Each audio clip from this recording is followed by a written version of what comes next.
Hello बच्चों, let's read this question. The question says, assertion, we can shield a charge from electric fields by putting it inside a hollow conductor, but we cannot shield a body from the gravitational influence of nearby matter by putting it inside a hollow sphere. Reason, gravitational force in between the 2 point mass bodies is independent of the intervening medium. Then option first, both assertion and reason are correct and reason is the correct explanation of assertion.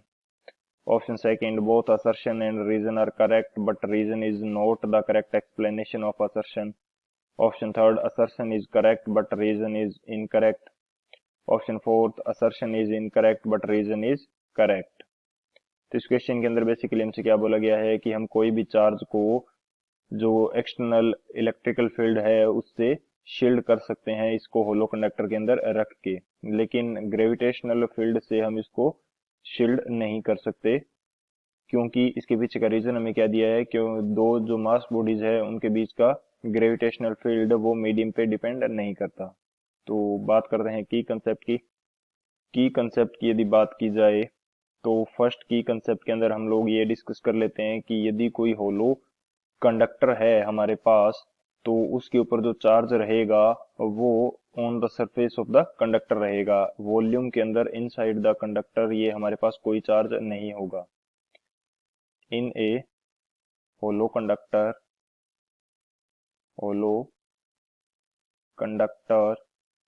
Charge remain on surface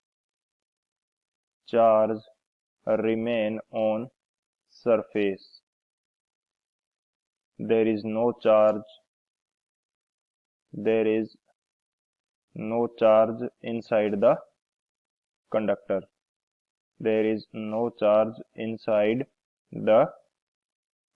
conductor के अंदर कोई charge नहीं होगा। एक तो हमारे पास ये की कंसेप्ट हो जाता है।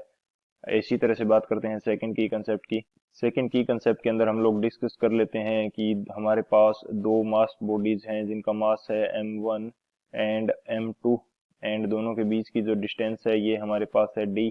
तो इन दोनों के बीच में जो ग्रेविटेशनल फील्ड अप्लाई होगा ये हमारे पास कितना होता है, इसकी वैल्यू हमारे पास होती है g m1 m2 by d square.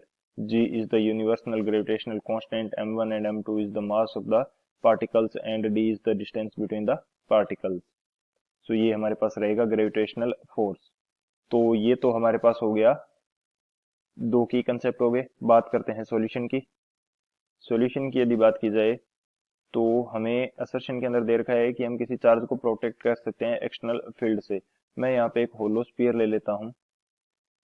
यदि मैं इस स्फीयर को किसी एक्सटर्नल फील्ड के अंदर रख देता हूं तो ये मेरे पास एक्सटर्नल फील्ड ई है। तो यदि इस होलो स्फीयर को मैं यहाँ पे रख देता हूँ इस एक्सटर्नल फील्ड के अंदर तो हमारे पास इसके ऊपर चार्ज इंड्यूस हो जाएगा। यदि ये मेटेलिक कंडक्टर है तो यहाँ पे हमारे पास नेगेटिव चार्ज इंड्यूस होगा एंड इस डायरेक्शन में यानी कि इलेक्ट्रिक फील्ड की डायरेक्शन में पॉजिटिव चार्ज इंड्यूस हो जाएगा। सो इसके अंदर एक इंड्यूस्ड इलेक्ट्रिक फील्ड जनरेट होगा जिसकी direction opposite to the external electric field होगी।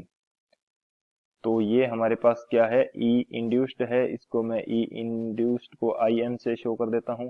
तो जो नेट इलेक्ट्रिक फील्ड होगा अंदर का, कंडक्टर के अंदर का जो नेट इलेक्ट्रिक फील्ड है वो हमेशा जीरो रहेगा, क्योंकि ये बाहर वाले इलेक्ट्रिक फील्ड को induced electric field cancel out कर देगा।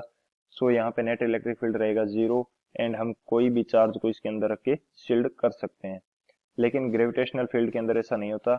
ग्रेविटेशनल फील्ड यदि बाहर कोई ग्रेविटेशनल फील्ड है तो यहाँ पे रखी हुई किसी होलो कंडक्टर के अंदर रखी हुई बॉडी यदि m मास की बॉडी है एंड बाहर कोई और बॉडी रखी हुई है तो इन दोनों के बीच में जो ग्रेविटेशनल फोर्स है ये हमेशा अप्लाई होता रहेगा, जिसकी वैल्यू क्या है g m1 m2 by D square.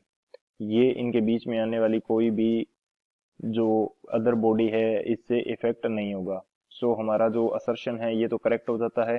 And reason जो है ये भी हमारा करेक्ट है, क्योंकि ये जो ग्रेविटेशनल फोर्स है इसकी वैल्यू हमेशा सेम रहेगी। यदि मेरे पास कोई दो ऑब्जेक्ट्स हैं m1 एंड m2 मास की, तो इन दोनों के बीच में यदि मैं कोई तीसरी m3 मास की ऑब्जेक्ट भी रख देता हूं, तो m1 एंड m2 के बीच में जो फोर्स लग रहा है F12, इसकी वैल्यू तो अभी भी सेम रहेगी g m1 m2 by D square, यदि इनके बीच की डिस्टेंस क्या है, d है।